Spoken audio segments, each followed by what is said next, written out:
পিঠের ভেতরে ডাইনির সংসার। শীতের রাতে কুজো বুড়ি বসেছে পিঠে ভাজতে। পিঠে আমার মস্ত বড়, পেটটা যেন ঘর। আইরে তোরা আপন যারা, থাকিস না আর পর।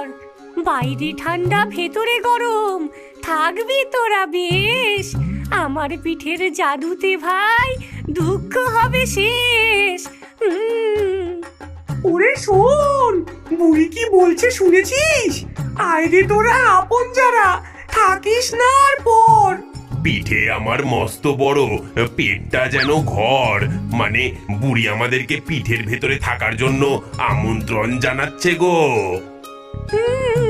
পিঠে আমার মস্ত বড়, পেটটা যেন ঘর।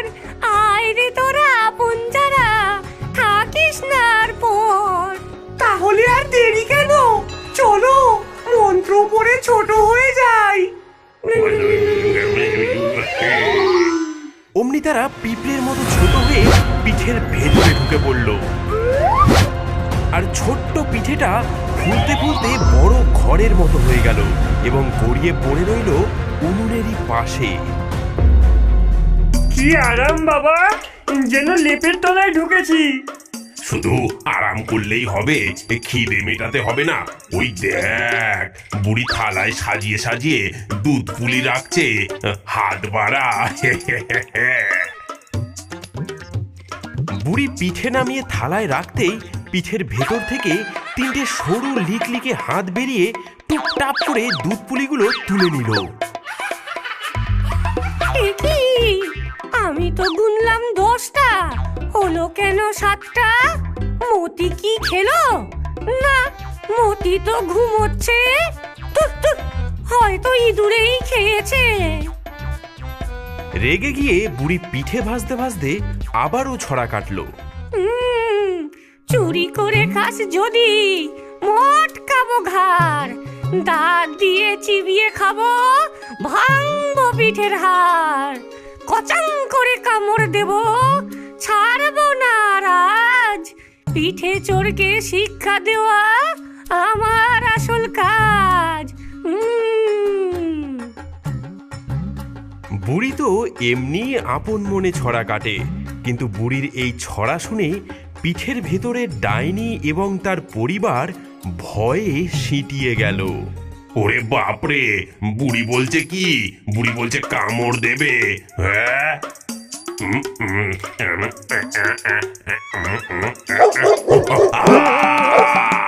ওরে বাবারে, ওরে বাবারে, এ কি বুড়ি আমাকে কামড়ে দিল গো। বুড়ি আমাকে খেয়ে ফেললো। ওগো, বুড়ি কোনো সাধারণ মানুষ নয় গো। আমরা কি বিপদে পড়লাম গো। বুড়ি নিশ্চয়ই আমার থেকেও কোনো বড় ডাইনি। ও আমাদের খেয়ে ফেলবে গো। এদিকে রাত বেড়েছে, বুড়ির পিঠে বানানোরও ধুম পড়েছে। হঠাৎ বুড়ি দেখল হাঁড়িতে গুড় শেষ। তার মুখ ভার হয়ে গেল। সে রেগে গিয়ে আবারও ছড়া কাটলো। হায় হায়, গুড় ফুরলো, হাড়ি হলো খালি। পিঠে আমার খারাপ হলো, কারে দেব গালি? পিঠের ভেতর আছিস যারা, শুনে রাখ তোরা। এক্ষুনি চাই নতুন গুড়ের ঠিক 10টি ঘরা। গুড় না দিলে বংশ শুদ্ধ, চিবিয়ে খাবো হাড়। বটি দিয়ে কাটবো, মটকে দেব ঘাড়। বুড়ির রাগের মাথায় যেটা তার মাথায় আসে তাই নিয়েই ছড়া কাটে, কিন্তু পিঠের ভেতরে থাকা ডাইনিরা বুঝলো অন্য কথা। মাগো, বুড়ি বলছে গুড় না পেলে আমাদের চিবিয়ে খাবে। সর্বনাশ, তোমার আঙুল খেয়েছে, এবার আমাদের পালা। ওগো ওগো, আর বসে থেকো না গো, বুড়ির গুড় চাই। আমি আর মার খেতে পারবো না। চলো শিগগির গ্রামের থেকে যেখানে পারি আমরা গুড় নিয়ে আসি।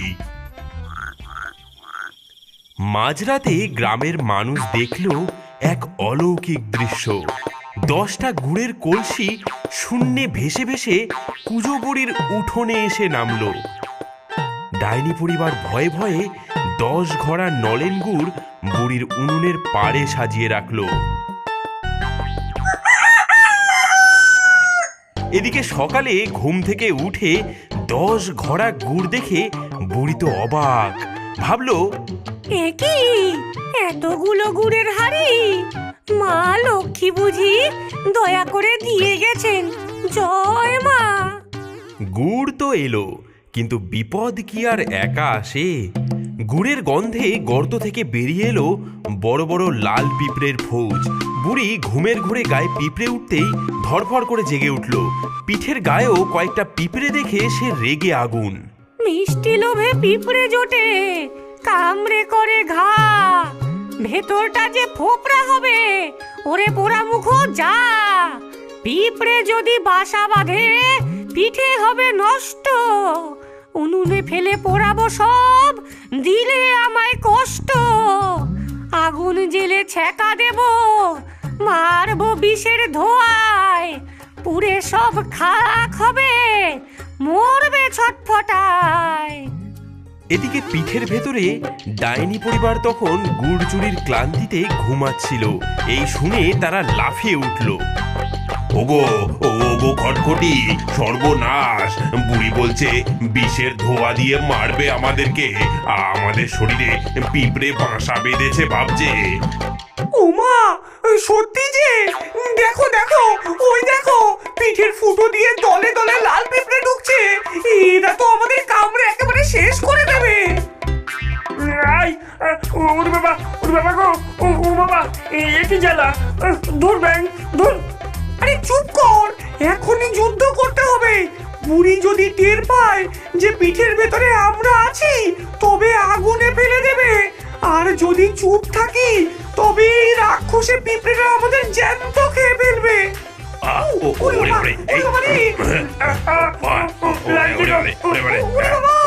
শুরু হলো এক অদ্ভুত যুদ্ধ। পিঠের ভেতরে 3 ভূত আর হাজার হাজার লাল পিঁপড়ে। ডাইনি জাদুর ফু দিয়ে পিঁপড়ে ওড়াতে চায়, কিন্তু পিঠের ভেতরে জায়গা কম। ডাইনির স্বামী পিঁপড়ে পেটাতে লাগলো। এদিকে চিমটে ব্যথায় চিমটি কাটতে লাগলো নিজের গায়েই। উফ, ওরে ওরে! যুদ্ধ যে কতক্ষণ চলবে! ওরে বাবারে, আমার হাড় যে চিবিয়ে খেলো! ওরে বাবারে! চলবে না তো, বুড়ি আবার ঘুমোলে আমরা সব পিঁপড়ে বেছে বেছে বাইরে ফেলে দেবো। আজ সারা রাত আমাদের পিঁপড়ে শিকারী হতে হবে। সারা রাত ধরে ডাইনি পরিবার একটা একটা করে পিঁপড়ে মেরে পিঠের ভেতরেই ফেললো। সকালবেলায় বুড়ি দেখলো পিঠের চারপাশটা পরিষ্কার, কিন্তু মেঝেতে মরা পিঁপড়ের স্তূপ। বাহ! কাল রাতে পিঁপড়ে মারার ওষুধ দিলাম নাকি? সব মরে সাফ। বিকেলে বুড়ি পিঠে পুলি বানাবে, কিন্তু নারকেল কুড়া বড়ই কষ্টের কাজ। বুড়ি বটি নিয়ে বসে বিড়বিড় করছে। ধুর, সাদা শ্বাস বের করতে হবে, ছুলবো গায়ের ছাল। কুড়ুনি দিয়ে কুড়ে কুড়ে তুলবো পিঠের খাল। সাদা জিনিস না পেলে আজ রক্ষে কারোর নাই। কুড়ুনি দিয়ে ঘষে ঘষে করবো ছাল চামড়া খাই। পিঠের ভেতরে ডাইনি পরিবার তখন ঘুমাচ্ছিল। এই শুনে তারা লাফিয়ে উঠল। ওরে হারগিলে ওঠ! বুড়ি বলছে গায়ের ছাল তুলবে, কুড়ুনি দিয়ে ঘষে ঘষে আমাদের মারবে। ও বাবা, ওই ধারালো দাঁতওয়ালা কুড়নি দিয়ে! ওরে বাবা রে! বুড়ি সাদা জিনিস চাইছে, নারকেল, নারকেল! ও নারকেল চাইছে। যা যা, পাড়ার সব নারকেল চুরি করে এনে কুড়নি দিয়ে তাড়াতাড়ি কুড়ে দে, নইলে আজ আমাদের আর রক্ষে নেই। সেই সন্ধ্যায় 3 ভূত মিলে বুড়ির উঠোনে বসে ঝুড়ি ঝুড়ি নারকেল কুড়ে পাহাড় জমিয়ে দিল। জলদি জলদি করি, ওরে বাবা রে! ভোর হওয়ার আগেই করতে হবে। হ্যাঁ হ্যাঁ, তাড়াতাড়ি করি, আমিও একটু হাত লাগিয়ে দিই।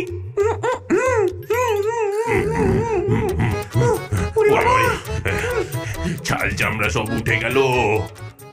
বুড়ি এসে দেখে অবাক কাণ্ড, কে এত সুন্দর করে নারকেল কুড়ে রেখে দিয়েছে। এবার চালের গুঁড়ো করার পালা। বুড়ির ঢেকিটা অনেক পুরনো, বুড়ি সেটাকে পা দিয়ে দেখছে নড়বড় করছে কিনা। চালগুলো সব শক্ত ভারী, ভাঙতে হবে হাড়। ঢেকির পারে লাথি মেরে করব গুঁড়ো সার। মটমট করে ভাঙবো সব, করব মিহি ধুলো। কাজে যদি ফাঁকি দিস, ছিঁড়বো মাথার চুলো। মা, বুড়ি আমাদের হাড় ভাঙবে বলছে, মট করে গুঁড়ো করবে। ওরে ওরে চুপ কর, বুড়ি চালের গুঁড়ো চাইছে, আজ সারা রাত ঢেকি পার দিতে হবে। সারা রাত ধরে বুড়ির বাড়ির ঢেকিতে ধূপ ধাপ করে শব্দ চলল। জলদি করো জলদি, ওরে বাবা রে, আর কত কাজ করতে হবে। ডাইনিরা ঘাম ঝরিয়ে সব চাল গুঁড়ো করে দিল। সকালে বুড়ি দেখলো তার ধামা ভর্তি মিহি চালের গুঁড়ো। সে ভাবলো দেবতারা বুঝি তার দ্বারা সন্তুষ্ট হয়ে তার উপর কৃপা করেছেন। 3 দিন ধরে ডাইনিরা খেটে খেটে আধমরা। এবার বুড়ি পিঠে খাওয়া শেষ করে বাসি পিঠেটার দিকে তাকালো। অনেক দিন ধরে পড়ে থাকার জন্য পিঠেটার থেকে দুর্গন্ধ বেরোচ্ছে। বাসি পিঠে শক্ত ভারী, খাওয়া তো আর যাবে না। আগুনে ফেলে পোড়াই ওটা, কেউ তো খুঁজে পাবে না। পুড়ে সব ছাই হবে, মিটবে আপদ বালাই। আগুনে পুড়লেই পচা গন্ধ, বলবে আমি পালাই। আগুনে পোড়াবে, এই শুনে ডাইনি পরিবারের ধৈর্যের বাঁধ ভাঙলো। মৃত্যু ভয় তাদের গ্রাস করলো। ওগো পালাও পালাও, বুড়ি আমাদের জ্যান্ত পোড়াবে বলছে, পালাও। পিঠের ভেতর থেকে ধোঁয়া হয়ে বেরিয়ে এলো 3টে বিকট মূর্তি।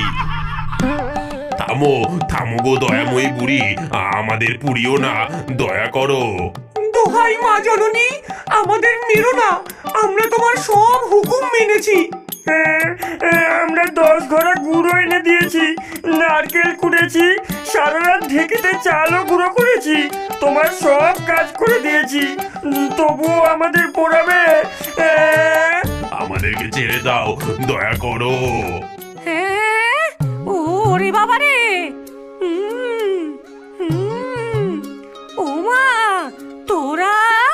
তোরাই তাহলে গত 3 দিন ধরে আমার সংসারে সব কাজ করেছিস, আমার চাল গুঁড়ো করেছিস, আমার জন্য গুঁড়ো তোরাই এনে দিয়েছিস।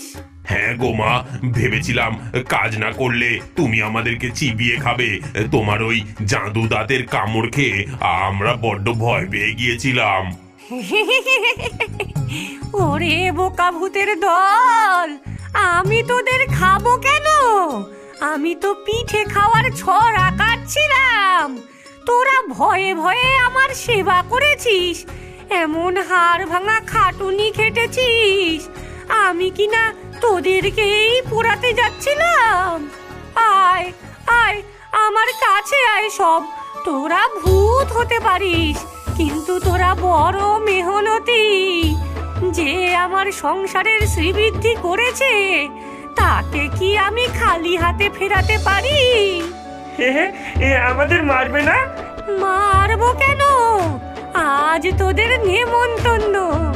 এই নে নে, আমার হাতের সেরা পিঠে, প্রাণ ভরে খা।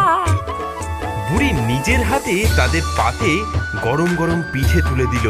ডাইনি পরিবার বহুদিন পর পেট ভরে পিঠে খেলো। আগের ভিডিওতে যারা কমেন্ট করে জিতেছেন তাদের নামগুলি হলো নাজমুল, ইমরান, গোপাল, রাইসা, অমর, লামিয়া, তাসকিন আহমেদ, আরাফাত, কৌশিক, মনীষা, রুমি। এই ভিডিওতে যারা সেরা কমেন্ট করবে তাদেরকে সম্পূর্ণ বিনামূল্যে আমাদের এই জাদুর খেলনাগুলো উপহার দেওয়া হবে। তো বন্ধুরা, তাড়াতাড়ি কমেন্ট করো আর জাদুর খেলনা জিতে যাও। হে হে।